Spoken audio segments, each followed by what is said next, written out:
biasa menyebutnya sebagai air terjun Niagara, namun sebenarnya ini adalah keseluruhan kompleks air terjun di Sungai Niagara. Horseshoe Falls adalah air terjun yang terletak di Provinsi Ontario, Kanada, dan air terjun Amerika dan air terjun Bridal Veil di negara bagian New York, Amerika Serikat. Air terjun Niagara berfungsi sebagai semacam perbatasan antara kedua negara. Sejarahnya dimulai sekitar 16.000 tahun yang lalu, selama zaman es terakhir. Di saat itu, wilayah utara benua Amerika ditutupi oleh gletser setebal lebih dari 1,5 kilometer atau 1 mil. Ketika es surut, danau besar terbentuk sekitar 12.000 tahun yang lalu. Air mengalir dari danau membuat jalan untuknya sendiri, kemudian memotong saluran Sungai Niagara. Danau-danau itu tersusun dalam riam, dan air mengalir dari satu ke yang lain. Ini adalah bagaimana salah satu air terjun paling terkenal di dunia lahir. Hari ini ukurannya dikagumi. Anda dapat menggambar paralel antara itu dan atraksi paling terkenal di dunia. Misalnya, ketinggian air terjun Niagara dapat dibandingkan dengan Arc de Triomphe di Paris atau menara miring Pisa yang terkenal. Dan kecepatan alirannya sangat luar biasa, sebanding dengan tsunami. Dibutuhkan rata-rata sekitar 7,5 tahun untuk menghabiskan volume air yang mengalir melalui air terjun Niagara hanya dalam 1 detik. Tapi apa yang tersembunyi di balik kolom air yang besar ini? Saya akan mulai dengan fakta bahwa Devil's Hole terletak di wilayah National Park. Ini adalah nama sebuah gua yang sebaiknya tidak dimasuki.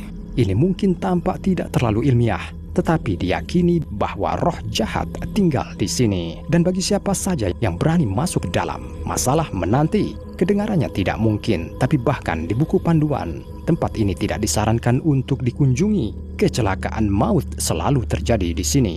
Kekuatan jahat gua itu diuji pada abad ke-17 oleh penjelajah Amerika Utara yang terkenal, La Salle. Legenda mengatakan bahwa roh jahat berbicara kepadanya dan memerintahkannya untuk segera kembali ke rumah dan mengakhiri ekspedisi dan penjelajahannya di dunia. Pengelana ini lari keluar dari gua merasa ngeri, tetapi memilih untuk tidak mempercayai roh jahat itu. Dia terus menaklukkan tanah baru. Nasib buruk datang kepadanya satu persatu. Penyakit, bajak laut, bangkai kapal. Namun La Salle melanjutkan ekspedisinya. Sayangnya, di suatu tempat di lepas pantai Texas, semuanya berakhir. Pelaut memberontak, membunuh pemimpin mereka. Prediksi roh jahat jadi kenyataan. Kita hanya bisa bertanya-tanya, apakah itu hanya legenda yang indah atau benar-benar intrik dari roh yang sama? Tetapi pada abad ke-18, sesuatu yang jauh lebih buruk terjadi di sini. Pada tahun 1763, 81 tentara Inggris menemui ajal mereka di sini. Mereka diserang oleh suku Indian Seneca. Penduduk asli kalah jumlah lawan mereka dengan setidaknya 3,5-1. Hasil pertempuran sudah bisa ditebak. Ada yang terbunuh, ada yang terlempar ke jurang, lalu kuda dan gerobak juga terlempar. Setelah cerita mengerikan ini, tempat itu dianggap keramat. Ada fitur lain dari air terjun. Adalah fakta bahwa di musim panas aliran air menjadi lebih lemah daripada di musim lainnya. Dan pada malam hari, biasanya berkurang setengahnya. Siapa atau apa yang mencuri air dari air terjun? Ternyata ini adalah pembangkit listrik. Jadwal yang ketat untuk asupan air dari air terjun dikembangkan di pertengahan abad ke-20. Hal ini dilakukan untuk pariwisata. Untuk terus menarik ribuan orang ke air terjun setiap hari, perlu untuk menjaga tekanan air yang sama. Oleh karena itu, diputuskan untuk melakukan pengambilan air utama pada malam hari dan selama musim sepi wisatawan. Namun, ada kalanya dalam sejarah air terjun bisa saja tidak ada turis sama sekali, hanya karena ia berhenti. Pada pertengahan abad ke-19, pemberhentian ini berlangsung selama 30 jam. Badai yang kuat memecahkan es di Danau Erie, dan salah satu gumpalan es menghalangi aliran Sungai Niagara. Bendungan alam ini bergeser hanya ketika angin berubah arah. 121 tahun kemudian, air terjun itu mengering lagi.